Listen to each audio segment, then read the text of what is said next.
हाँ तो मेरे प्यारे बच्चों, आप सभी को नमस्ते। तो आप लोग कैसे हैं? हम उम्मीद करते हैं कि आप लोग ठीक होंगे। तो आज के क्लास में स्टार्ट करें। तो आज की क्लास में क्या पढ़ाएंगे? तो आज की क्लास में जो है आणखी बायोलॉजी पढ़ाई जाएंगे, ठीक है। आज देखिए, आज की क्लास में जो बायोलॉजी पढ़ाएंगे इनकी क्रैश कोर्स का सेकंड क्लास, जिसको बोलते हैं क्लास 2 है, ठीक है। तो आप लोग जुड़ जाइए, जो है शानदार और जो आणखी जो है दमदार तरीके से पढ़ाया जाएगा, जिसमें जो है क्रैश कोर्स में मेन टॉपिक को पकड़ा जाता है, ठीक है। तो आज के टॉपिक आणखी आज के टॉपिक क्या है? तो जलकुंभी क्या है जी? जलकुंभी। तो जलकुंभी किसे कहते हैं? फिर जल आणखी ऐसे पूछेगा जलकुंभी को जो है, और आणखी जो है बड़ा क्वेश्चन में आप लोग को पूछा जाएगा, तो इसको बड़ा क्वेश्चन में हम देंगे, आणखी दीर्घ उत्तरीय में देंगे। अगर लघु उत्तरीय में पूछे तो लघु उत्तरीय में देंगे आंसर। लेकिन अभी सिंपल से इसका जो है जलकुंभी क्या है, इसका टॉपिक है, जिसको पहले समझने के बाद जो है फिर इसको चैप्टर खत्म होने के बाद फिर इसको जो है लघु उत्तरीय प्रश्न में, फिर दीर्घ उत्तरीय प्रश्न में, यानी बिल्कुल कंप्लीट चैप्टर मिलेगा आप लोगों को, ठीक है। तो सबसे पहले हम लोग जानते हैं कि जलकुंभी किसे कहा जाता है। देखिए, कि बंगाल का आतंक कहा जाता है। जलकुंभी को हम लोग क्या क्या कहते हैं? बंगाल का आतंक कहा जाता है। और फिर देखिए, जलकुंभी को हम लोग क्या कहते हैं? जलाशयों की महाविपत्ति। किसके महाविपत्ति कहा जाता है जी? जलाशयों की महाविपत्ति कहा जाता है।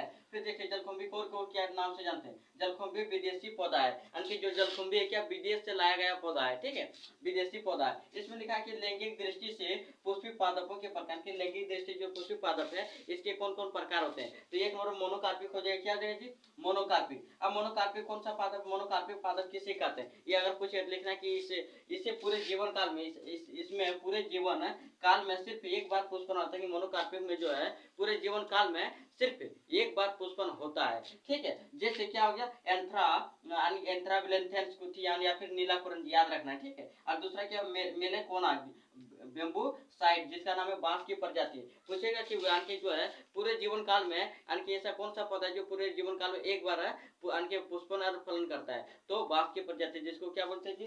जिसको हम लोग बोलते हैं मेलाकोना बेम्बू साइकी, बांस की प्रजाति, या फिर जो एंथ्राबिलेथेंस कुथी, यानी फिर नीलाकुरन, जिसको बोलते हैं, ठीक है। अब देखिए क्या लिखा है? 12 वर्षों पर एक बार पुष्पन कौन करता है? तो नीलाकुरन। जब कोई दिया कि क्वेश्चन जो है कि 12 वर्ष के बाद जो है कौन सा आणखी पुष्पन करता है? तो नीलाकुरन जी। कौन सा करता है जी? नीलाकुरन जी, ठीक है।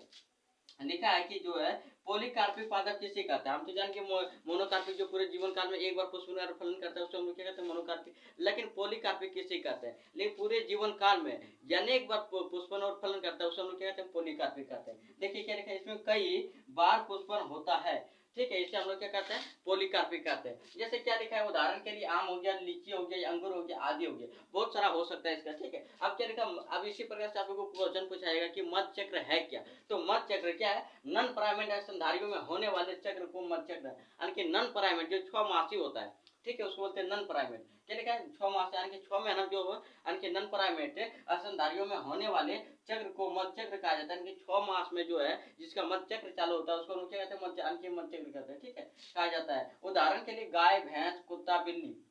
देखिए, गाय भैंस जो है ये सब में मासिक धर्म नहीं होता। इसमें जो है क्या होता है? मध, यानी कि 6 महीना एक बार मासिक धर्म होता है, ठीक है, इसलिए इसको मध चक्र रहता है। याद रखना कि मध चक्र में अगर पूछेगा कि जो है निम्नलिखित में से किसमें मध चक्र पाया जाता है, तो गाय दे देगा, भैंस देगा, कुत्ता देगा, और इनमें से सब मानना है। क्योंकि देखिए ये सब जो है ना, ये सब 6 मास में एक बार मध चक्र यानी कि मासिक धर्म चालू होता है, ठीक है। फिर देखिए, ऋतुस्राव चक्र किसे कहते हैं? लिखा कि प्राइमेट स्तनधारियों में होने वाले चक्र को ऋतुस्राव चक्र कहता है। कि जो है प्राइमेट स्तनधारियों में, यानी प्राइमेट स्तनधारियों में होने वाले चक्र को ऋतुस्राव चक्र कहा जाता है। जैसे मनुष्य, बंदर, गोरिल्ला, ये सब जो क्या, ये सब जो है यानी जो है जो मासिक धर्म होता है, ठीक है, ये महीने में होता है, इसलिए इसको क्या बोलते हैं? ऋतुस्राव चक्र कहा जाता है। जैसे मनुष्य हो गया, फिर देखिए बंदर हो गया, गोरिल्ला हो गया। फिर देखिए इसमें क्या बोल रहा है? लैंगिक जनन की घटनाएं, यानी कि फिर टॉपिक हम दूसरा लिए हैं क्या? लैंगिक जनन की घटनाएं। लैंगिक जनन की क्या क्या घटना होता है? सबसे पहले निषेचन होगा, यानी कि देखिए निषेचन से पहले क्या होगा? निषेचन पूर्व, यानी कि पूर्व घटनाएं।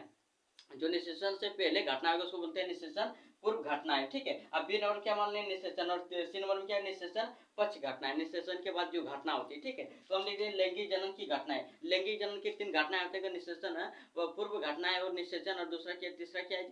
निषेचन पक्ष घटनाएं, ठीक है। तो आप पहले आप लोग अपना समझ में आगे, पहले इसको नोट कीजिए, फिर 2 मिनट में आप लोग को जो है लिख के बता रहे, पहले आप लोग इसको नोट कीजिए, ठीक है।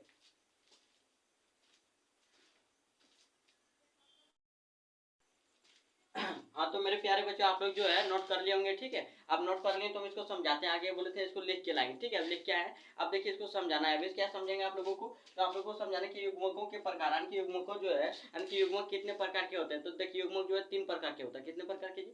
तीन प्रकार के होता है। सबसे पहले हम लोग जानेंगे युग्म एक या सब सम युग्मकी, जिसका युग्म जो है बिल्कुल समान उसको बोलते हैं सम युग्मकी, ठीक है। जैसे क्या हो गया सवाल। अब फिर देखिए क्या लिखा है असम युग्मकी, यानी कि जिसका युग्म क्या हो यानी कि जो है कि समान न हो, बिल्कुल अलग अलग, उसको क्या बोलते हैं यानी कि असम युग्मकी, ठीक है। अब देखिए इसका जैसे हो गया एस्पेराइरो यानी कि एस्पेराइरो गैरा, ठीक है, एस्पेराइरो गायरा। अब फिर देखिए इसमें क्या लिखा है तीसरा नंबर विषम समयुग्मकी, यानी कि जिसका जो है विषम समान के जिसका जो है युग्म क्या हो विषम हो और दोनों यानी कि क्या होगा विषम युग्मकी कहलाता है, ठीक है। जैसे मानव हो गया फिर यानी कि जैसे फ्यूकस, फ्यूकस क्या है तो फ्यूकस सवाल है, ठीक है। अब देखिए जंतु में जो निषेचन होता है एक लिंगी और दो लिंगी दोनों के आधार पर होता है। अब देखिए इसमें क्या होता है कि जो जंतु में निषेचन होता है एक लिंगी या फिर दो लिंगी होता है। अब देखिए एक लिंगी में कौन कौन आता है तो तिलचट्टा आता है, उच्च संकोडेटा के प्राणी, उच्च संख्या कोडेटा के प्राणी, और फिर क्या आता है मानव। मानव जो है एक लिंगी है, जैसे पुरुष हो गया फिर स्त्री हो गया, यानी कि अलग अलग है ये दोनों, मतलब दोनों दो लिंगी तो नहीं है इसमें, इसलिए एक लिंगी होता है, ठीक है।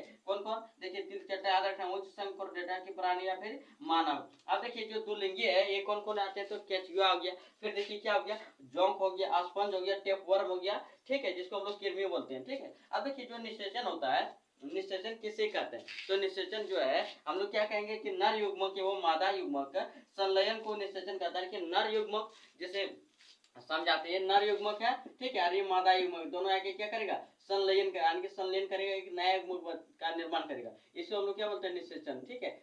इसको क्या बोलते हैं जी निषेचन, यानी कि बोल रहा है इसमें कि नर युग्मक एवं मादा युग्मक जो संलयन को निषेचन करते हैं, नर युग्मक और मादा युग्मक मिलने की क्रिया को हम लोग क्या कहते हैं निषेचन कहते हैं, ठीक है। अब देखिए निषेचन जो दो प्रकार के होता है, निषेचन कितने प्रकार के होता है जी दो प्रकार के, एक होता है बाह्य निषेचन, एक होता है आंतरिक निषेचन।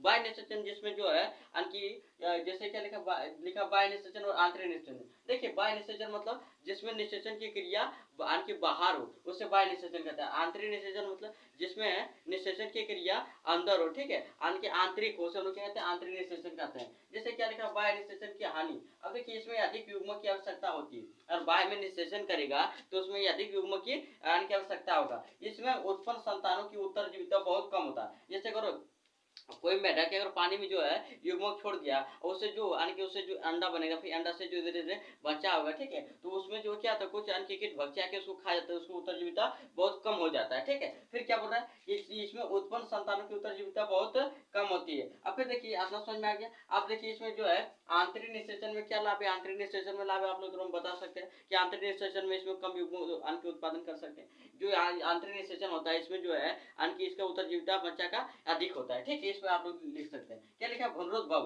भ्रूणोद्भव क्या है तो युग्मनज में समसूत्री विभाजन में एवं विभेदीकरण द्वारा भ्रूण बनने की प्रक्रिया को भ्रूणोद्भव कहलाती है। युग्मनज में जो युग्मनज बनता है इसमें समसूत्री विभाजन, कौन सा विभाजन होता है समसूत्री विभाजन, विभाजन एवं विभेदीकरण, इसमें क्या होता है विभेदीकरण होता है, ठीक है। इसके द्वारा भ्रूण बनने की प्रक्रिया यानी कि जो भ्रूण बनने की प्रक्रिया क्या कहलाता है भ्रूणोद्भव कहलाती है। देखिए प्रजनन के आधार हम लोग जानते हैं कि भ्रूणोद्भव कहलाते हैं। अगर क्वेश्चन पूछेगा भ्रूणोद्भव क्या है आपके भ्रूणोद्भव का जो है परिभाषा दे आराम से आप लोग लिख सकते हैं। फिर देखिए क्या लिखा प्रजनन के आधार यानी कि प्रजनन के आधार कितने तो प्राणियों में सबसे पहले जानते हैं, ठीक है, जो प्राणियों में देता है प्रजनन किस किस प्रकार से होता है। यानी कि यन प्रजनन, दूसरा होता है सजीव प्रजनन। देखिए यन प्रजनन मतलब क्या होता है जो अंडे देते हैं, जो अंडा देगा उसको बोलते हैं अंड प्रजनन, और जो जैसे यानी कि जो बच्चे देते हैं उसको बोलते हैं सजीव प्रजनन, ठीक है। यानी कि प्राणियों के आधार पर जो है प्रजनन के आधार देखिए इसमें लिखा है अंड प्रजनन और जो क्या लिखा है सजीव प्रजनन। जो यानी कि जो अंडे देते हैं उसको हम लोग बोलते हैं अंड प्रजनन और जो बच्चे देते हैं उसको हम लोग बोलते हैं सजीव प्रजनन, ठीक है। अब जैसे क्या आता है जो अंडे देता है क्या क्या हो गया सरीसृप हो गया, यानी कि जैसे हो गया सरीसृप में जो भी आता है ठीक है कोर्डेटा में जो सरीसृप में जो भी आता है जैसे हो गया सांप हो गया, यानी कि और बहुत सारे पक्षी हो गया, ठीक है, ये सब आता है। फिर देखिए जो बच्चे देते हैं स्तनधारी, यानी कि जो बच्चे देखो क्या है स्तनधारी जीव, क्या इसकी कला से यानी कि जो है क्या इसमें देखिए सब प्रजनन के आधार पर सब जितना पढ़ाए इसको बढ़िया से आप आज की क्लास में जो भी पढ़ाए इसको बढ़िया से आज कीजिएगा। फिर मिलते हैं अगली क्लास में। तो मेरा जो चैनल को सब्सक्राइब नहीं किया सब्सक्राइब कीजिएगा, जो लाइक नहीं किया लाइक भी कीजिएगा, और जो शेयर नहीं किया शेयर भी कीजिएगा, ठीक है। फिर आप लोग जो है इसी प्रकार से हम जो दमदार क्लास लेके आते रहेंगे और बहुत ही कम समय में यानी कि चैप्टर 1 2 3 बहुत यानी कि स्पीड से खत्म करते जाएंगे, ठीक है। तो बस आप लोग को सपोर्ट चाहिए, आप लोग सपोर्ट कीजिए हमको, फिर आगे लेके जाइए, बहुत ही शानदार तरीका से बताया जाएगा। इसमें कोई एकदम फी नहीं लेकर क्रैश में देखिए हर जगह फी लेते रहे, हम बिल्कुल फ्री पढ़ा रहे हैं, ठीक है, क्योंकि फ्री पढ़ाने का जो है मेरा चॉइस तो हर हमेशा के लिए हम फ्री ही पढ़ाएंगे। तो आप लोग जो मेरा चैनल पर जुड़ जाइए और सब्सक्राइब कीजिए लाइक कीजिए और शेयर कीजिए, ठीक है।